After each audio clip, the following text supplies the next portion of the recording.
Hi friends, home സൈഡിലേക്ക് എല്ലാവർക്കും സ്വാഗതം. അപ്പോൾ ഇന്ന് വളരെ രുചികരമായിട്ടുള്ള ഒരു ചട്നിയുടെ റെസിപ്പി ആയിട്ടാണ് വന്നേക്കുന്നത് കേട്ടോ. അപ്പോൾ നിങ്ങൾക്ക് വീഡിയോ ഇഷ്ടപ്പെടുവാണെങ്കിൽ ഒന്ന് ലൈക്ക് ചെയ്യാനും നിങ്ങളുടെ പ്രിയപ്പെട്ടവർക്കെല്ലാം ഒന്ന് ഷെയർ ചെയ്ത് കൊടുത്ത് എന്നെ സപ്പോർട്ട് ചെയ്യാനും ആദ്യമായിട്ട് എൻ്റെ ചാനൽ കാണുന്ന കൂട്ടുകാർ എൻ്റെ ചാനലൊന്ന് സബ്സ്ക്രൈബ് ചെയ്യാനും തൊട്ടടുത്തുള്ള ബെൽ ബട്ടൺ ഒന്ന് അമർത്തി ഓൾ എന്നുള്ള ഓപ്ഷൻ ഒന്ന് എനേബിൾ ചെയ്യാനും മറന്നു പോകരുതേ. എന്നാൽ നമുക്ക് വീഡിയോയിലിട്ട് പോയാലോ, വാ. അപ്പോൾ ഈ ചട്നി നമുക്ക് തയ്യാറാക്കുന്നത് എങ്ങനെയാണെന്ന് നോക്കാം. അപ്പോൾ ദോശയുടെ കൂടെ, ഇഡ്ഡലിയുടെ കൂടെ, അപ്പത്തിൻ്റെ കൂടെ ഒക്കെ കഴിക്കാൻ പറ്റിയ നല്ല അടിപൊളി ഒരു ചട്നിയാണ്. അപ്പോൾ അതിനായിട്ട് ഞാനിവിടെ ചീനച്ചട്ടി അടുപ്പത്ത് വെച്ചിട്ടുണ്ട്. അതിൽ 1 സ്പൂണ് എണ്ണ ഒഴിച്ച് കൊടുത്തിട്ടുണ്ട്. ഞാൻ വെളിച്ചെണ്ണ എടുത്തേക്കുന്നത്. അതിലേക്ക് ഒരു 6 വറ്റൽമുളക് നമുക്ക് ഇട്ട് കൊടുക്കാം. അപ്പോൾ എരിവൊക്കെ അവരവരുടെ ഇഷ്ടത്തിനനുസരിച്ച് ചേർക്കാം, കൂട്ടുകയും കുറയ്ക്കുകയൊക്കെ ചെയ്യാം കേട്ടോ. അപ്പോൾ ഇതൊന്ന് നല്ലപോലെ നമുക്കൊന്ന് മൂപ്പിച്ചെടുക്കാം. ഇപ്പോൾ അതാ ഞാൻ ഇത് മുളക് മൂപ്പിച്ച് മാറ്റിയിട്ടുണ്ട്. ഇനി ഇതേ പാനിലേക്ക് തന്നെ നമുക്ക് ഒരു സവാള, ചെറിയൊരു സവാള എടുത്തിട്ടുണ്ട്. അത് നമുക്ക് ഇതിലേക്ക് ചേർത്ത് കൊടുക്കാം. വലിയ സവാളയാണ് നിങ്ങൾ എടുക്കുന്നതെന്ന് പകുതി മതിയാവും. അതുപോലെ തന്നെ ഒരു 4 അല്ലി വെളുത്തുള്ളി, 4-5 അല്ലി വെളുത്തുള്ളി നമുക്ക് ചേർത്ത് കൊടുക്കാം. അതെല്ലാം കൂടെ ഒന്ന് വഴറ്റി കൊടുക്കാം. അപ്പോൾ നല്ല ടേസ്റ്റാണ് കേട്ടോ. അപ്പോൾ ഒരിക്കലെങ്കിലും നിങ്ങൾ ഇതുപോലെ ഒന്ന് തയ്യാറാക്കി നോക്കുക. അപ്പോൾ ഈ വീഡിയോ ഇഷ്ടപ്പെടുവാണെങ്കിൽ ഒരു ലൈക്കും അതുപോലെ തന്നെ ഒരു ഹൈപ്പും തരാൻ മറക്കരുത് കേട്ടോ.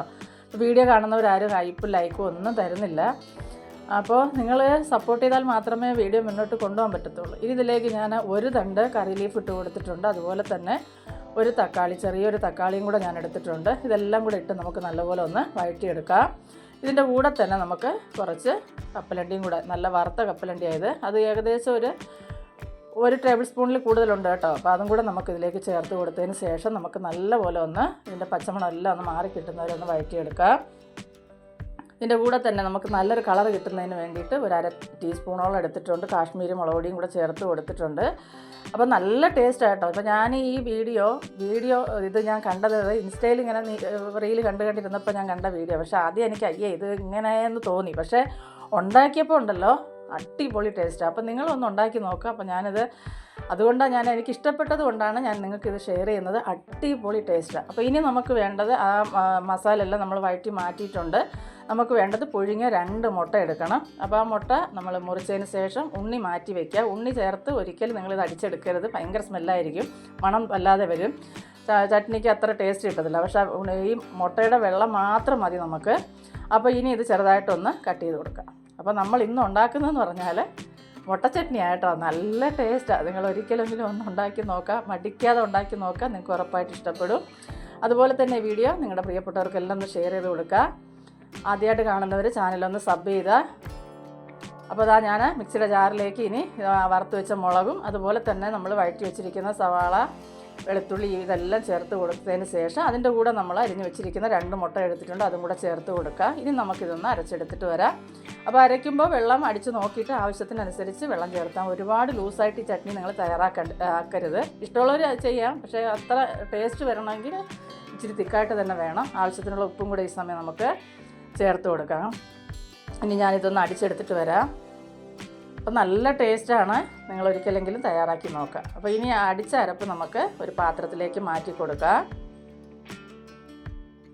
അപ്പോൾ ഇതുപോലെയുള്ള നല്ല റെസിപ്പിക്കായിട്ട്, അതുപോലെ തന്നെ വെറൈറ്റി ആയിട്ടുള്ള റെസിപ്പി, സിമ്പിൾ റെസിപ്പിക്കായിട്ട് നിങ്ങൾ ഈ കൊച്ചു ചാനലൊന്ന് ഫോളോ ചെയ്യാൻ മറക്കരുത് കേട്ടോ. അപ്പോൾ അതാ നമ്മുടെ ചട്നി ഇവിടെ റെഡി ആയിട്ടുണ്ട്. ഉപ്പൊക്കെ നോക്കുക, ഉപ്പൊക്കെ വേണമെങ്കിൽ ചേർത്ത് കൊടുക്കുക. ഇനി നമുക്കൊരു താളിപ്പും കൂടെ ചെയ്യാനായിട്ടുണ്ട്. അപ്പോൾ അതിനായിട്ട് ഞാനൊരു പാൻ അടുപ്പത്ത് വെച്ചിട്ടുണ്ട്. അതിലേക്ക് 2 സ്പൂൺ എണ്ണ ഒഴിച്ച് കൊടുത്തിട്ടുണ്ട്. വെളിച്ചെണ്ണ ഞാൻ എടുത്തേക്കണേ. നിങ്ങൾക്ക് ഏത് ഓയിലായാലും ഉപയോഗിക്കാം. അതിലേക്ക് കടുക് ചേർത്ത് കൊടുക്കാം. കടുകൊന്ന് പൊട്ടി വരുമ്പോൾ നമുക്ക് ഒരു 1-2 തണ്ട് കറി ലീഫും ഒരു 3-4 ഉണക്കമുളകും കൂടെ ചേർത്ത് നമുക്ക് താളിപ്പ് തയ്യാറാക്കിയെടുക്കാം. അപ്പോൾ അതും കൂടെ ഞാൻ ഈ സമയം ഇട്ട് കൊടുക്കുന്നുണ്ട്.